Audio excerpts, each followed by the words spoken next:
Hello, beautiful people of the internet. As you know me, I am Polecat. If you've not heard of me before, I am a speedrunner. I normally do speedruns, but today we're doing a playthrough. We're doing a playthrough, obviously, of course, as the title suggests in front of us, Star Renegades. I'm going to get the tutorial and, most importantly, the cutscenes start rolling, but I'll let you know what we're doing here, because we're not doing just a normal playthrough, getting one run of this done. We're going to go from normal all the way to Entropy 5. And I'm going to explain a lot of my turns as I go on there. This is going to be a very slow play. And the reason for this is because I wanted to describe a lot of the actions I'm taking and a lot of the options I'm taking to get people that have struggles with this game to go all the way from normal to Entropy 5 themselves. Even if you only manage to find yourself, one difficulty higher than before, I would consider that a success. I would consider any time you get better at something, the more you improve.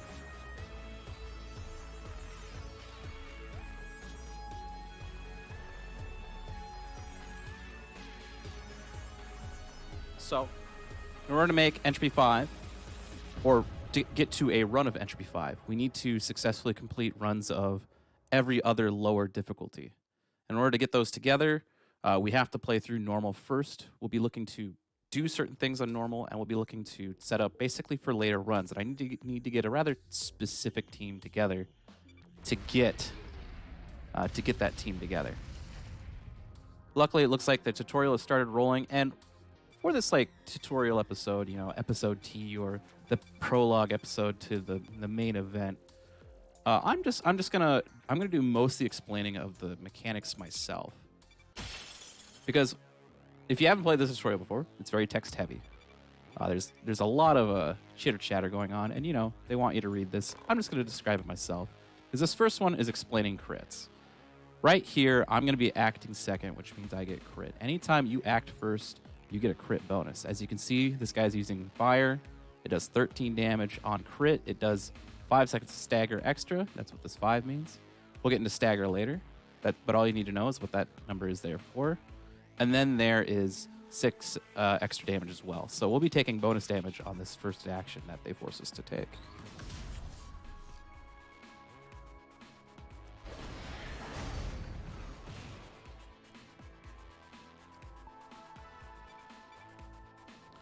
So, even though our enemies go for a faster attack, that means our slower attacks just will not work. However, we have faster attacks as well. Normally, you don't have cooldowns on this stuff, but for the tutorial, you do. And we're just gonna take a slash and get a crit ourselves.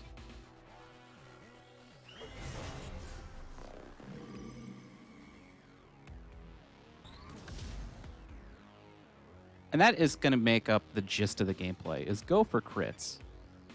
Crits are just basically what you always want. So now we have a crit that's going to break. If you can see on the crit bonus here, it has 30 seconds of stagger. On the top here, you have the timeline.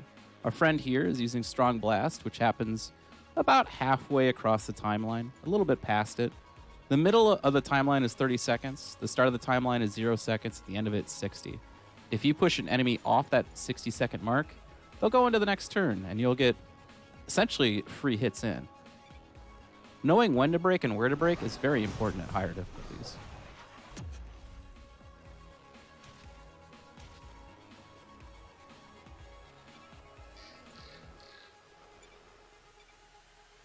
And one last crit should finish this fight very quickly.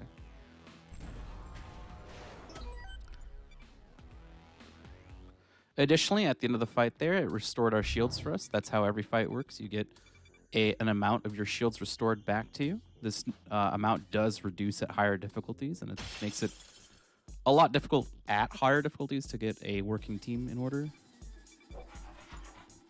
But for now, we get to enjoy having plenty of advantages. Okay, so here we have resistances. Every enemy in the game has kind of a set of resistances going on. And our fun friend here, which is the first Firewolf from face down, these are probably my least favorite enemies in the game, has, let's see, minus 50% defense versus light, normals. It's plus 50% defense against heavies, defense versus pyro, and attacks do pyro damage. That means every attack he does applies this effect here, burning. which is annoying to deal with, but we can get we should be able to be fine. Obviously, it is the tutorial. Be really awkward to fail the tutorial, but understand that that defense means that not only do we do less damage, we do less stagger. So this attack will not break, despite our best efforts.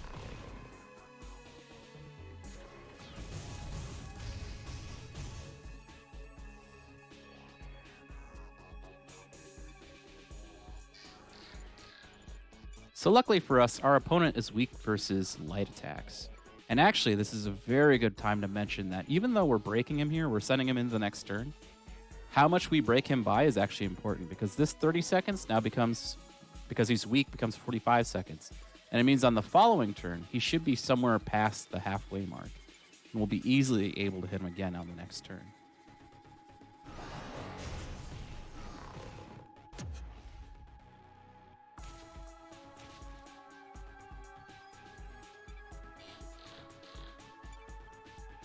Once again, it appears that we have just enough. I think we're like maybe like 1 or 2 extra seconds on this break here to get another one. But, you know, the more you can break your opponent, obviously the better. The less attacks they get really makes their life easy. On higher difficulties, enemies do make themselves harder to break. But, you know, for now, we're going to enjoy the fact that they're much more vulnerable. So at this point, he's attacking faster than we are. Defense is definitely the best option. I don't think you have anything fast enough to hit within 5 seconds. On most opportunities, though, I will do my best to always try to take just attack over defend. Defense is a weak option, not because like it's bad, but because it just means that you're not really doing anything with that turn. So this last attack we're using here is Sunder. This is the one kind of really heavy armor damage move. Usually attacks with this little marker here that shows like the breaking shield. Does that exactly that. It just breaks armor.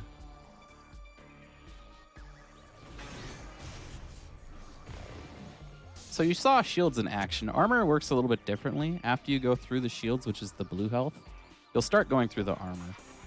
And only certain attacks do remove armor, just like that, you know, Sunder we just used. And as you go through that armor, it means every subsequent attack does more. If you have 10 armor, you get hit with 10 damage, you take 0. You know, if you're able to take off one of those, you do 10 damage, it does 9. You know, that's why removing armor is important, because as a full team hits something, even with multi-hit attacks, it becomes stronger and stronger exponentially.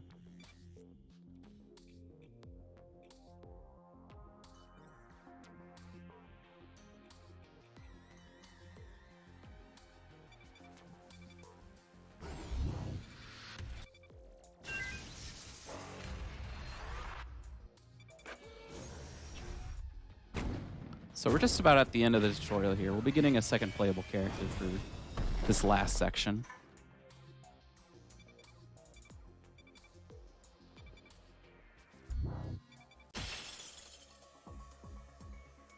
So it looks like we'll be fighting a Basilisk. These are pretty interesting enemies on all difficulties. They have a lot of things you want to try to deal with as best as you can. I actually have full rain on this fight. That's interesting. Well, let's see what we can do here. Let's see, resist light and weak versus heavy. So let's see here. So we'll set up for our new character here, Paragon, with what is it called? Viviscent Sect. I'm bad at words. But yeah, that should easily get us through. Light here does less damage, so we're going to go with Hue. Sunder, I think, is too slow. Actually, we might still be able to take him out with Sunder. Let's take a look here. Yeah, we can still get the break. Is that worth it, though? Let's see here. We lose about, I think, only like 5 seconds of stagger. How much extra? Oh, we don't do any extra damage, though. And yeah, we can't get any armor damage in while he still has shields. So we'll just go with this quick break here.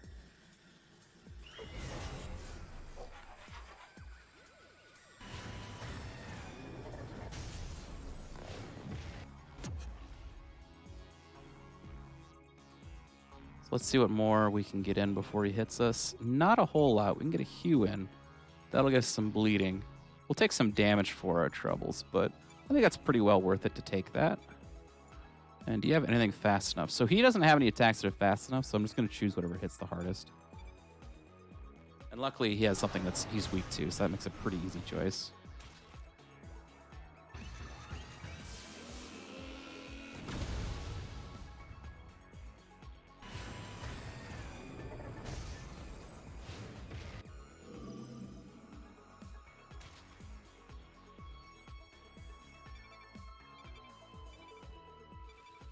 Okay, now the game wants to show us the combo attack. Combo attack's very simple. If you look in the bottom left, there's the Fury bar there. And as you build up Fury, you can use them for kill shots. Or not kill shots, but just big damage moves. Luckily, the Sphinx, or Syphex, oh my goodness, I can't pronounce anybody's name in this. That's terrible. One way or another, they have a pretty good combo attack to work with. And it'll quickly finish this job for us.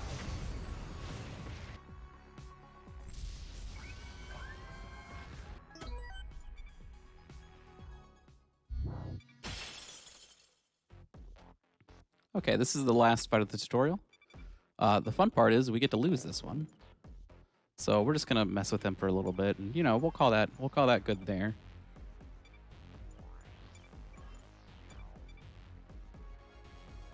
You oftentimes will find yourself in a situation where certain attacks just work together so well, you just always end up using them in that order. This situation is pretty much no different. Looks like he can only really defend this. I don't think he has... If you're in a situation where you are going to get crit, it's almost always better just to defend, unfortunately.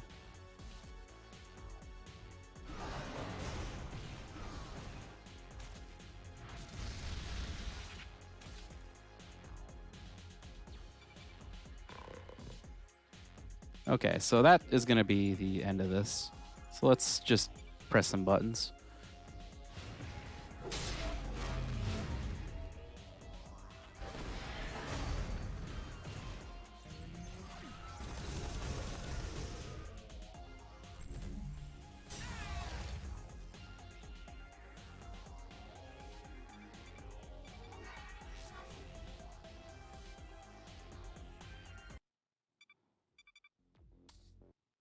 Okay, and that will make up the end of the tutorial. And so I thank you all for enjoying me for this quick tutorial, and hopefully soon I can get you right back to you guys with normal mode as well. We're going to enjoy some story stuff, and by enjoy I mean I'm going to click through some things very quickly, but I'll be back.